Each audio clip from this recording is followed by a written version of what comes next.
জায়গায় এতদিন বসে থাকার সাহস করতাম না, কারণ আপনারা যারা মিডিয়া কর্মী ভাইরা আছেন, আপনারা হচ্ছেন কি দর্পণ, সমাজের দর্পণ, তাই তো? আমি 10 বছর আগে যদি আমার ইউনিভার্সিটিতে রংবাজি করে আসি, সেটাও আপনাদের কাছে অবশ্যই কোনো না কোনো ভাইয়ের কাছে রেকর্ড অবশ্যই থাকতো। যেহেতু আপনারা আজকে 43 দিন ধরে বসে আছি, তারপরেও কেউ একটা ফুটেজ দিতে পারেন না তথ্য মেয়েদের যে তারা রাজনীতির সাথে জড়িত ছিল, আওয়ামী লীগের সাথে জড়িত ছিল। যেহেতু ফুটেজ দিতে পারেন না, তার মানে নিঃসন্দেহে এটা প্রমাণিত এইসব মেয়েগুলো কেউ রাজনীতির সাথে জড়িত না। তাহলে কেন শুধু শুধু আমাদেরকে এই রাজনৈতিক ত্যাগ দিয়ে বিদায় করা হবে?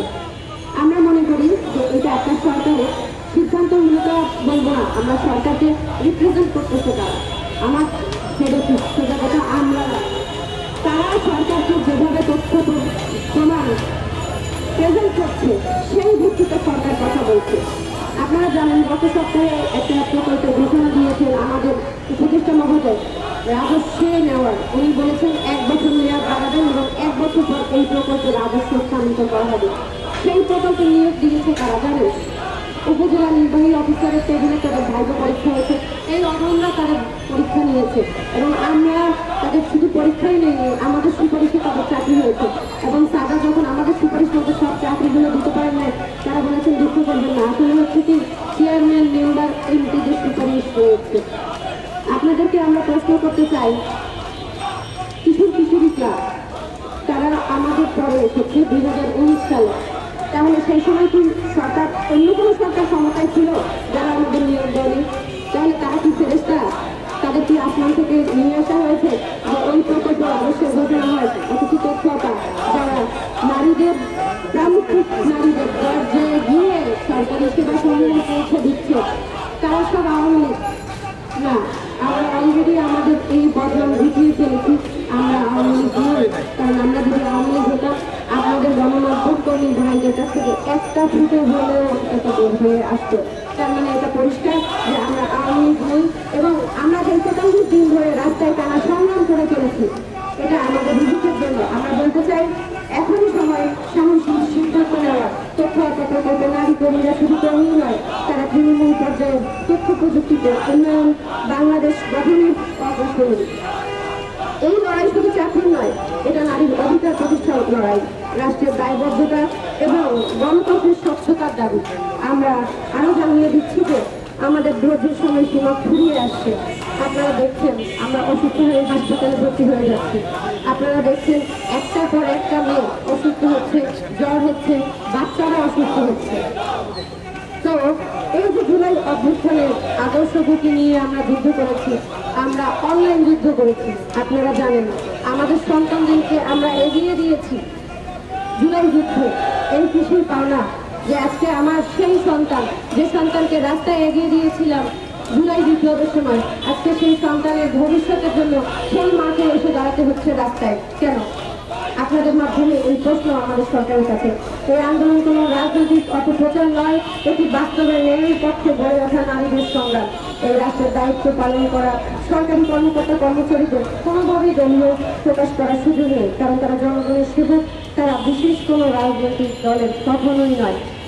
যখন আওয়ামী লীগ ছিল আমরা তারা যে নির্দেশনা দিয়েছে কাজ করেছি, বিএনপি আসলে তারা যে নির্দেশনা দিবে আমরা কাজ করব। আওয়ামী লীগ ছাড়া জামায়াত আসবে, শিবির আসবে, যে আসবে ক্ষমতার চেয়ারে যে বসবে, সেটা নির্বাচন করার দায়িত্ব তো আমাদের নয়। আর আপনারা আমাদেরকে আওয়ামী লীগের ট্যাগ লাগান, যে ভোট রাতের আধারে হয়েছে, যে ভোট আমরা জিতেই পারিনি, তাহলে আমরা কিভাবে আওয়ামী লীগের ফ্যামিলির লোকজন বলেন? আপনারা তো জানেন নির্বাচন হয়েছে ঠিক মতো, রাতের আধারে নির্বাচন হয়েছে না বলেন? তাহলে আমরা তো নির্বাচনে অংশগ্রহণ করার সুযোগ পাইনি, তাহলে আমরা কিভাবে আওয়ামী লীগের? এই ধরনের কথাগুলো উদ্ধ করতে হবে সরকারকে অবশ্যই। যে সরকার বলেছে আওয়ামী লীগের আবর্জনা টানতে চায় না, তাহলে এই গত 15-20 বছর ধরে যত সরকারি কর্মকর্তা চাকরি পেয়েছে, পার্মানেন্ট চাকরি পেয়েছে, তাদেরকেও চাকরি থেকে বহিষ্কৃত করতে হবে, কারণ তারা সবাই আওয়ামী লীগের, সব আওয়ামী লীগের। যত স্থায়ী পদে এই 15-20 বছর ধরে মানুষজন চাকরি পেয়েছে সবাই আওয়ামী লীগের। যদি তারা আওয়ামী লীগের না হয়, আমরাও আওয়ামী লীগের না।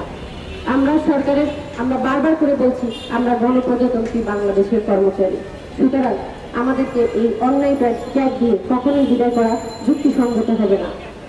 আর আমরা যতক্ষণ পর্যন্ত আমাদের দাবি আদায় না হবে ততক্ষণ পর্যন্ত এই রাজপথ ছাড়বো না। তাকে যদি রাজপথে শহীদ হতে হয় আবারও আমরা এই রাজপথে শহীদ হওয়ার জন্য প্রতিজ্ঞা নিয়ে বসবো।